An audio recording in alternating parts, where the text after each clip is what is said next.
driver assistance technologies. This is one of the main focus areas.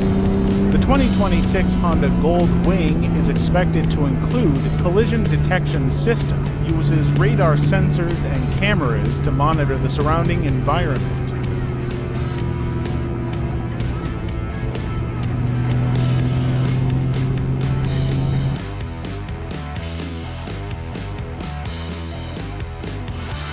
Collision detection system uses radar sensors and cameras to monitor the surrounding environment.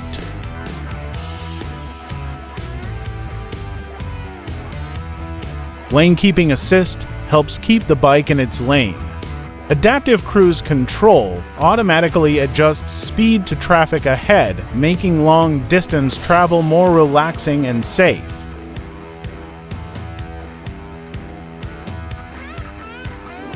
Hill Start Assist HSA closing parenthesis colon prevents the bike from rolling back when stopped on an incline. Updated smart key system controls everything from ignition to luggage. Tire pressure monitoring system TPMS monitors tire pressure.